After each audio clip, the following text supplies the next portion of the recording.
imagem e semelhança. E Deus faz ali do pó da terra aquele homem.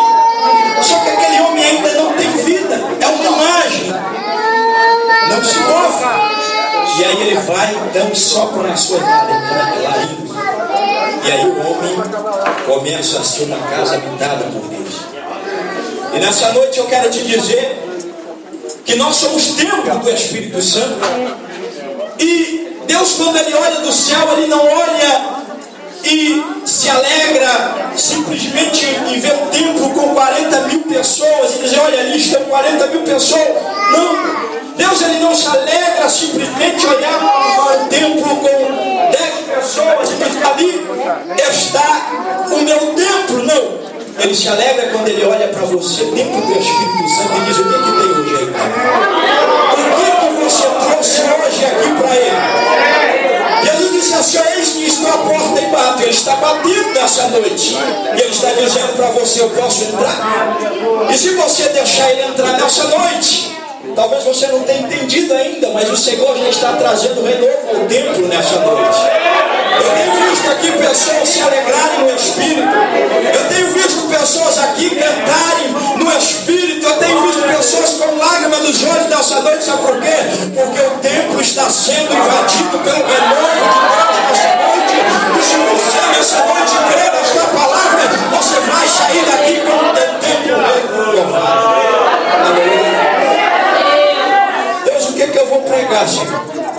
O irmão me chamou, mas eu não estava nem sonhando que era eu, há 2 dias atrás. E eu disse, Senhor, eu vou falar o que? Arroz e feijão, porque o Senhor sabe que eu sou pequeno, eu sei da tamanha responsabilidade dessa noite de pregar aqui em meio a pessoas tão ilustres. Aleluia. E o Senhor disse assim, pode ser o arroz e feijão que você chama, é só deixar o principal comigo. O que é, Senhor, o principal nessa noite? E ele disse assim, o meu servo está clamando por renovo ao tempo.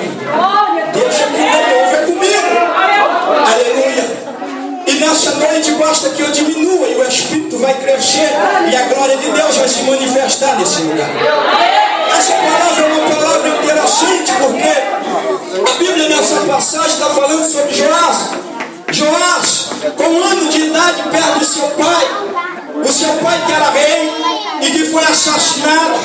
E que agora a sua avó, por nome de Atalaia, o que acontece? Ela resolve então matar todos os descendentes da coroa, para que então ela herdasse o trono. Mas acontece que aquele menino com 1 ano de idade, por nome de Joás, foi salvo pela sua tia, que o levou para o templo. E lá no templo ele ficou durante 6 ou 7 anos. Se ele tinha 1 ano, ficou por 6 anos. E ali naquele templo, ele passou a conviver com um sacerdote por nome de Joiada.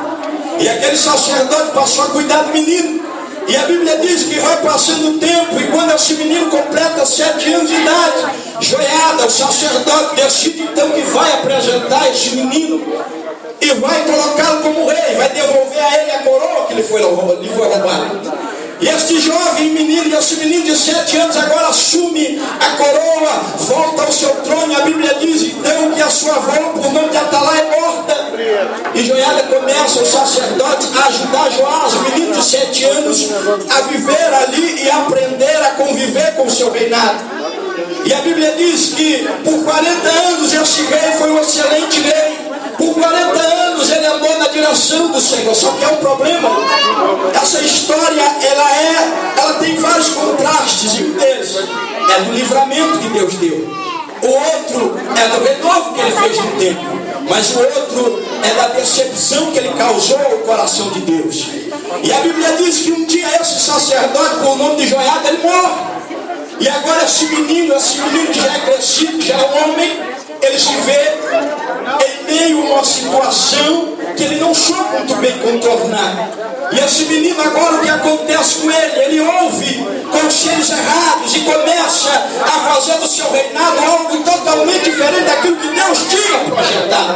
Ora, é interessante dizer que este menino, no versículo 4, ele reconstrói, ele renova, faz uma renovação do templo. Mas se nós formos entender muito bem, este rei ele entendia de coisas materiais, a ponto dele pedir para os levitas e os sacerdotes correrem atrás de oferta de dinheiro, para que então pudesse renovar o templo, mas no seu formato material. Mas se nós formos entender em 2 Crônicas, capítulo 23, no versículo 18, o sacerdote que entende coisas espirituais já havia feito um renovo naquele tempo, mas foi um renovo espiritual. Quando ele diz para os profetas e para os sacerdotes, perdão, e para os levitas: olha, vão ao templo, cuidem deles e façam aquilo que Davi ordenou. Aí vocês vão orar, ali vocês vão cantar e ali vocês vão exaltar o Senhor. Veja bem, o templo ainda não estava reformado, mas já havia pessoas ali espiritualmente clamando ao Senhor. O templo ainda não havia sido restaurado, não havia suas paredes, quem sabe, sido pintadas, não havia, quem sabe, os seus muros sido reconstruídos, porque a Bíblia diz no capítulo 25 que Atalai, os filhos de Atalai destruíram o templo, fizeram do templo um lugar profano, mas ele, o sacerdote, ele faz o que? Ele restaura espiritualmente aquele templo. Eu quero dizer para você nessa noite que o templo vai ser restaurado, mas é no seu campo espiritual nessa noite.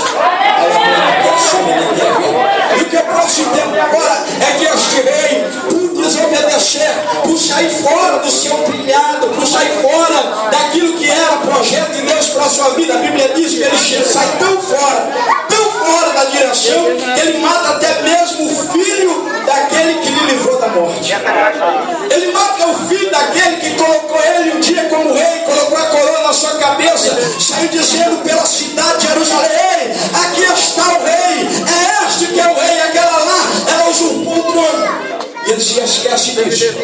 E ele então, o que ele faz? A Bíblia diz que ele manda matar o filho do sacerdote, porque simplesmente ele estava sendo boca de Deus naquele momento. E o que acontece é que ele cai em desgraça quando ele faz isso. Por quê? Porque agora os seus próprios servos, a Bíblia diz que vai matar. O que eu entendo com isso? Vou começar a pregar agora. Aleluia. E você fique em espírito nessa noite, porque Deus vai falar com você. Aleluia. Eu entendo, o primeiro tópico que eu entendo nessa noite é que Joás sobreviveu porque ele foi escondido. Esconderam ele num templo e ele estava ali escondido sob o esconderijo do Altíssimo. Às vezes você olha para a tua vida e diz assim: olha, eu emprego água lá na igreja e ninguém me vê. Eu faço de tudo, eu chego mais cedo da igreja, abro a porta da igreja, se for preciso eu limpo até o sapato dos irmãos que estão chegando, mas ninguém consegue me enxergar. Deus manda dizer para você nessa noite: você está escondido. Enquanto você estiver escondido no esconderijo do Altíssimo, o diabo não te mata.